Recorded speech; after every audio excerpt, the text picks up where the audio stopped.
Hello， 大家好，欢迎来到安卓的频道，我是安竹。今天的影片要帮大家带来的，除了最新出炉特斯拉位于重要的中国市场10月份的销售成绩之外，还要帮大家带来一则蛮有趣的报道，也就是关于 FSD 全自动驾驶如何进行极限测试的内部消息，以及我想现在大家最关心的，大概就是美国总统大选啦。一般来说，总统大选对大部分的公司影响不是那么的巨大，但特斯拉可能就不一样。原因我想各位也很清楚。以上这些内容都会在今天的影片与大家分享。当然，希望各位在观看之余，如果你觉得我花大量时间剪辑的影片对你有些帮助的话，还请记得只需花半秒钟的时间，在下面帮我点个赞，并追踪起我的频道，这就是对我最实质的鼓励啦。同时也要感谢伽马翠光隔热纸赞助本影片的播出。各位有贴隔热纸需求的朋友，记得透过下方说明栏连结去购买他们的产品哦。好了，我们现在已经正式进入11月。首先一开始，我们先来关注一下特斯拉刚出炉的重要数据，也就是关于特斯拉10月在中国的产量。根据中国乘联会的数据显示，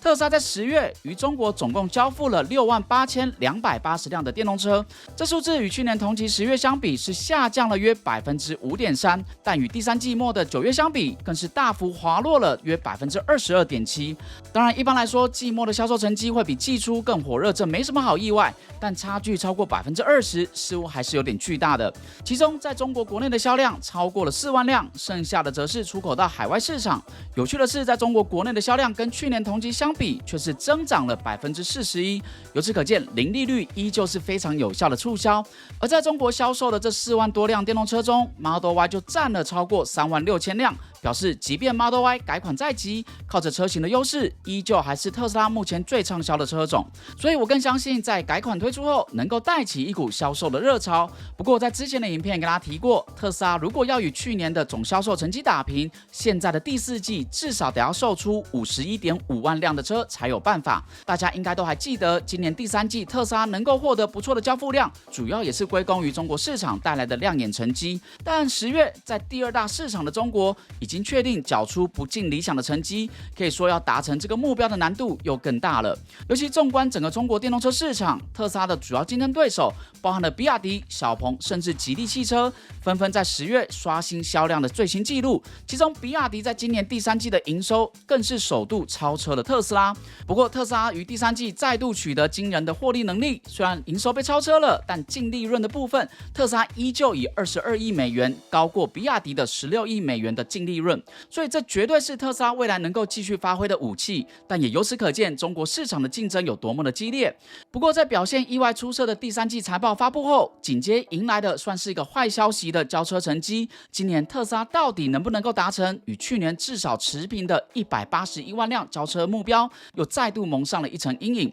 但同时也表示或许有更多的促销会紧接而来。不过，在更多的促销来临之前，我们看到特斯拉为了提升品牌能见度、形象与销量，即便马斯克之前说过特斯拉不需要甚至排斥广告以及聘请名人来作为代言等政策，现在看来这一切默默的在改变中哦。广告的部分之前也跟大家聊过啦，尤其在马斯克购买下 Twitter， 也就是现在的 X 之后，他对广告的想法有了180度的大转变。而现在特斯拉更针对韩国市场，聘请了在巴黎奥运会上表现亮眼的射击运动员金义智作为特斯拉于韩国的品牌大使，算是打破了马斯克最一开始的政策。不过这一切也是有迹可循啊。金义智的经纪公司表示，自从马斯克在 X 上谈论到金义智于奥运会上的表现，并获得了广大回响之后，品牌大使这件事才开始发展了起来。而金义智不但是特斯拉在韩国的第1位品牌大使，同时也是特斯拉在全球第1位付费签约的品牌大使。不知道未来特斯拉会不会在不同的地区与更多的名人签约呢？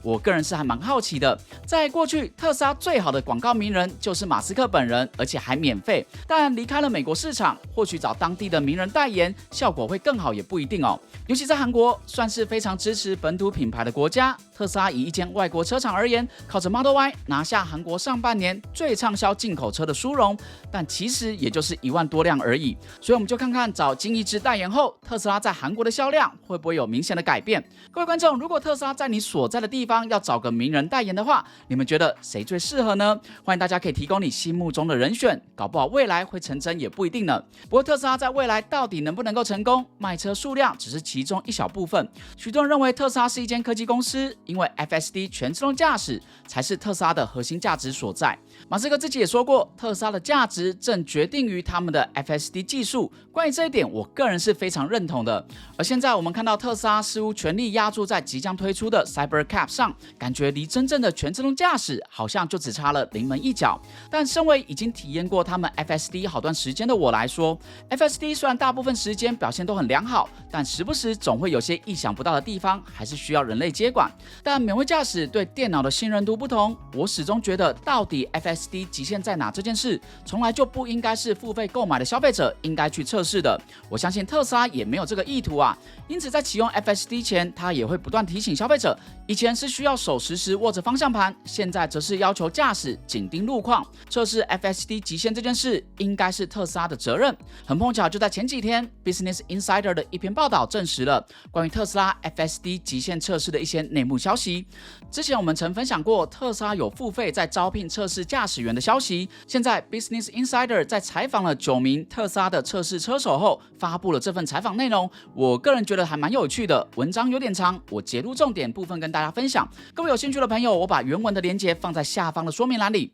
首先，这代号为 Rodeo 的驾驶测试专案，主要目的是希望驾驶员能够尽量不去接管 FSD， 如此来得知在极限的情况下 FSD 到底表现如何。一位前测试车手描述了他的工作内容，就像是骑在公牛上的牛仔，你只想尽可能的坚持下去。或许这正是这个专案的名称 Rodeo 的命名而来，代表着牛仔竞技的意思。就像各位看我常出门帮大家试驾，在有些情况下我会选择介入接管，同时我也看到有人在下面留言说我太早介入，但坦白说，如果我不介入，特斯拉会做出什么样的反应，我也不知道。我唯一知道的是，若有任何意外，我得要为此负责任啊！但随着 FSD 的表现越来越成熟，我在帮各位试驾时，已经有尽可能放宽我接管的标准。但也因此啊，在不久的影片中，我的 FSD 首次闯了红灯。其实，在那之前，我真的没想到它会闯过去，因为我感觉它速度已变慢，而且中控萤幕也有显示侦测到红灯。但即便如此，在最后一刻该刹车的时候，它没有动作，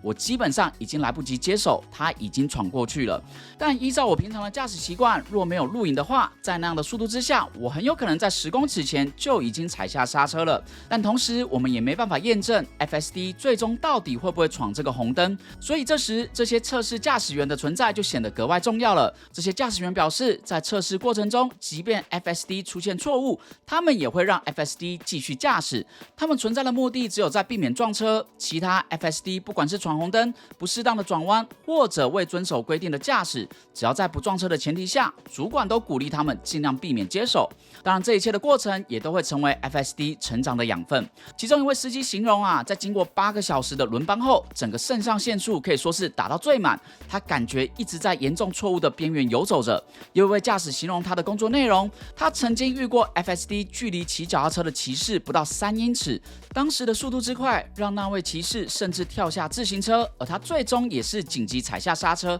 避免真的发生碰撞。除此之外，他们也常常在深夜于城市的酒吧区测试，看看 FSD 对于路边喝醉酒的行人无法预期的行动路线会做出什么样的反应。还有许多驾驶员分享他们所遇过的惊险画面，我看了不禁为这些用路人捏了一把冷汗。我个人认为，要达到真正成熟的全自动驾驶，这些实际道路的测试是必要之恶。因为在过去也有不少因为这样测试而导致伤亡的案例，像是2018年 Uber 有一辆测试无人驾驶的车辆，即便车上配备有驾驶，却在亚利桑那州造成1名行人身亡的事故，以及其他像是 Cruise 与 Waymo 等无人计程车公司或多或少在真实世界驾驶时也都有遇到这些状况，像是 Cruise 就是因为去年撞到了1名行人并拖行而导致整个营运被暂停。由此可知啊，在人类能够实现真正的无人驾驶之前，这些伤亡有可能还是会继续增加。好消息是，根据 Business Insider 所采访的这9名测试员，目前并没有人发生什么意外事故，但他们都表示啊，有遇到一些非常危险的情况，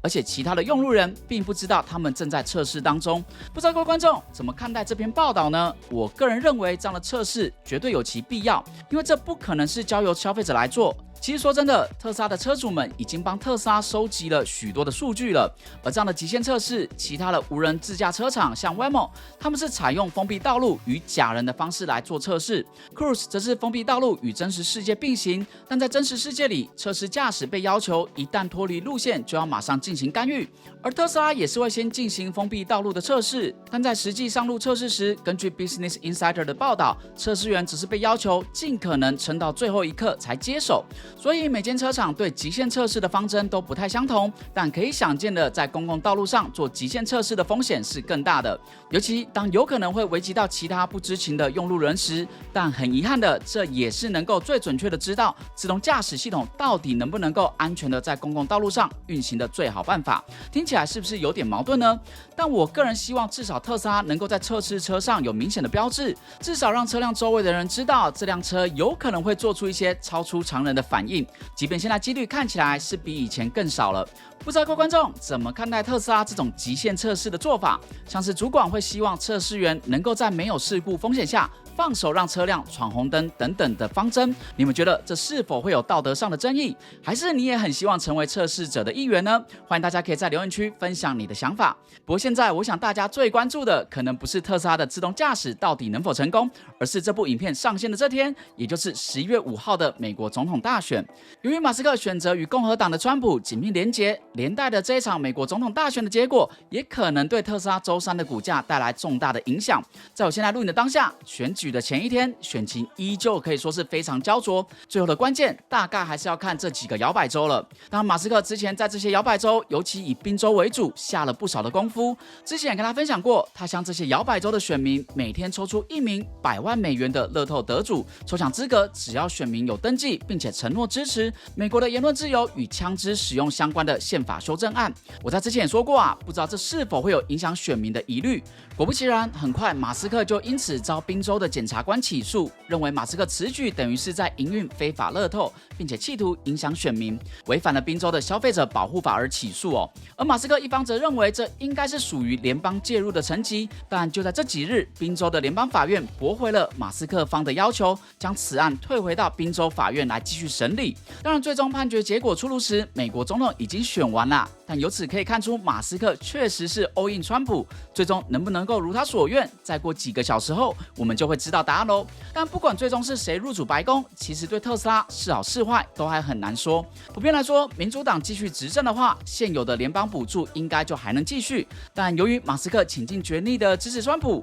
不知道会不会招来选后的一些特殊待遇，还很难说。而如果是川普选上的话，由于他对电动车的态度并不如民主党的友善，这也不是什么秘密了。但是否会因为马斯克的用力站台，一样也给予马斯克，也就是特斯拉什么样的特殊待遇？这可能也是现在市场最猜不透，但也非常关心的部分。但总体而言，大部分的人是认为，如果川普落败的话，对特斯拉的股价是一个短期的风险。至于结果到底会怎么样，我们就等选举结果出炉后再跟大家聊喽。看吧，我就说短期的股价有多么难预测，现在我们连谁会胜选都还说不准，但选举的结果却有可能对特斯拉短期股价带来天南地北的走向。所以最安全的做法还是透过了连结去开富途的账户吧。各位有美国沙马的朋友真的别错过了，新开户入金$5000满60天以上，闲置金额不但可享3个月8.1%的超高额利息之外，还可再抽15股免费股票，以及我的观众独享直接领取1股的 NVIDIA， 连抽都不用抽，这真的是送钱给大家活动时间有限，千万别错过了才在后悔。